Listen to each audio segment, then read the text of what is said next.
Welcome to Reaching Out. I'm Gregory Floyd, President Local 237 Teamsters. With us today is Congresswoman Yvette Clarke from the 9th Congressional District. Used to be the 11th Congressional District. She's going to tell us how that went down, but she is now representing the 9th Congressional District. Congresswoman, welcome to Reaching Out. Thank you for having me, Greg. It's great to be here. Thank you. And you succeeded your mother as a councilwoman. That's correct. That's correct. Back in 2006, I believe. We have the distinction of being the first ever mother-daughter succession in the history of the New York City Council. And that was actually back in 2001. 2001. When I was sworn in to the New York City Council. So it's a great honor, big shoes to fill. But I have to credit her, actually both my parents, with my desire to be a public servant. So having a role model in your home is quite special. Yes, and we knew your mother, Una, very well, and we still know her. That's right. Tell us about your district. Tell us who you represent in the areas now, because I know the lines have been redrawn for this year. That's right. And this past Thursday, I was sworn in to my 4th term in the U.S. House of Representatives, now representing the newly created 9th Congressional District. Your listeners, your viewers may know that this year, the last year, quite frankly, was a redistricting year. Yes. Where new congressional districts had to be formed as part of the political process, part of the process of making sure there's adequate representation in the House of Representatives. So New York State completed its process, created new districts. The new 9th Congressional District was formed by bringing in new communities that I hadn't represented before, making the district more of a north-south district as opposed to an east-west district in its configuration, as was under the 11th Congressional District. So I've shed a few communities like Borum Hill, Cobble Hill, Carroll Gardens, parts of the Slope, parts of Windsor Terrace, parts of Kensington, to now pick up new communities. I still represent in this district Prospect Heights, Crown Heights, Brownsville, Flatbush, East Flatbush. Those are districts that are consistent with both the 11th and the new 9th. The new communities are the communities of Midwood, Madison, Homecrest, Garrettson Beach, Sheepshead Bay, Marine Park. All of these are new communities that make up the new 9th Congressional District. This is the only district congressional seat for the House of Representatives that is wholly contained in the borough of Brooklyn. Yes, because everybody's all over the place. Everyone else takes in part of other boroughs. So it's a great distinction for this particular district. It's fully from the County of Kings. Okay, and let me ask you, is the Barclays Center in your district? That's correct. As a matter of fact, the district boundary starts right at the Barclays Center. Okay, so we know who the... it's northernmost boundary. Okay, northernmost boundaries. That's correct. Now, we've heard so much about the fiscal cliff, the whole issue of the government defaulting on its debt.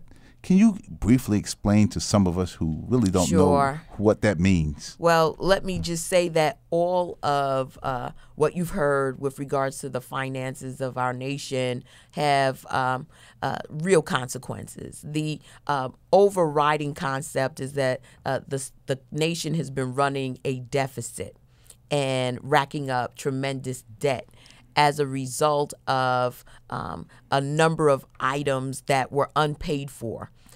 In other words, they were the Iraq War, for instance. There was no budget for the Iraq War. There was no budget for the Iraq War. There was no budget for the war in Afghanistan. And at the same time, we went into this period of tax cuts. And there was no budget for the tax cuts. Well, what the tax cuts did was basically remove a certain amount of revenue, trillions of dollars, quite frankly, from the base of the federal budget.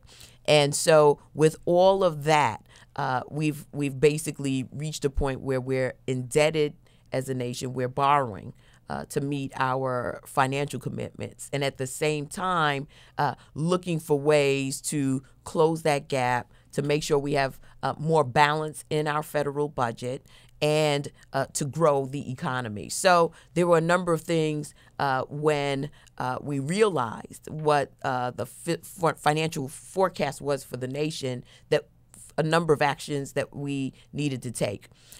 One of the actions that brought us to the fiscal cliff was trying to strike that balance, quite frankly, between massive cuts to the federal discretionary budget, that's non-defense discretionary budget, and investment that would help the economy to grow. There's been, as you can tell, differing in philosophies. Yes. On Capitol Hill. In the House of Representatives, where Republicans are in the majority, their focus has been specifically on cutting the federal budget, primarily the non-defense discretionary budget. And we sort of set man-made deadlines for accomplishing some of these goals. What preceded this sort of benchmarking was the original lifting of the debt ceiling, which is what you're hearing about over and over again. What year was that? That was in the last year. Okay.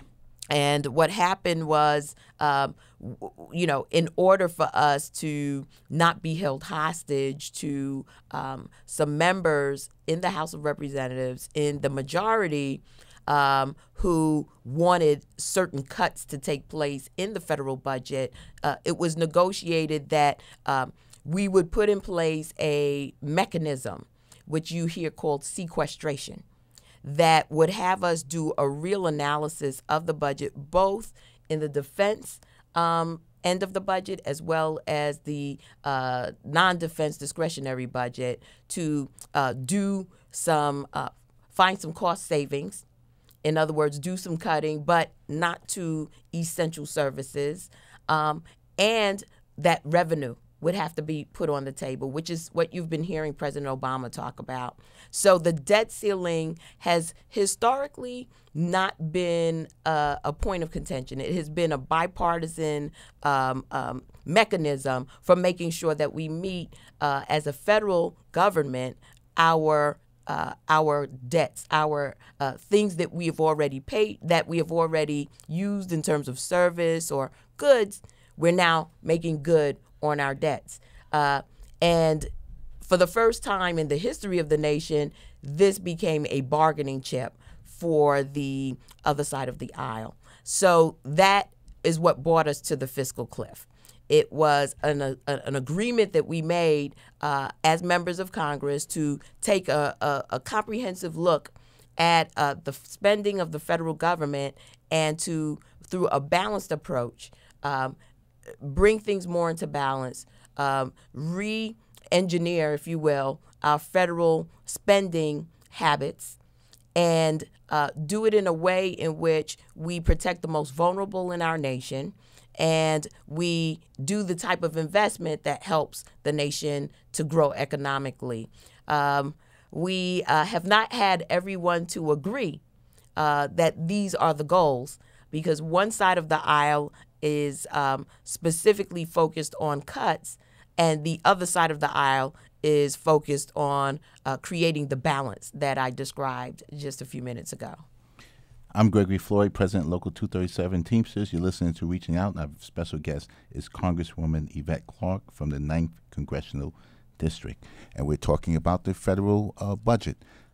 Where do you see this debate going? Tell us about the upcoming battle that's going to happen on Capitol Hill. Well, once again, we are approaching some very critical benchmarks. We just got through what has become commonly known as the negotiations around the fiscal cliff, which again are man-made benchmarks or deadlines that we have established so that, we don't drag out what is inevitable in terms of the work that we must do. And we got through that by finally getting the consensus we need to bring more revenue into the coffers, and making sure that that the middle class, those aspiring to be in the middle class, the working poor, were not hurt in that process, so that the tax cuts that were put in place for those Americans remain in place as a result of the deal that we were able to agree upon in just this past week. I'm Gregory Floyd, President of Local 237 Teamsters, and with me, a very special guest was Congresswoman Yvette Clarke from the 9th Congressional District. Thank you for being on the show. Thank you for having me.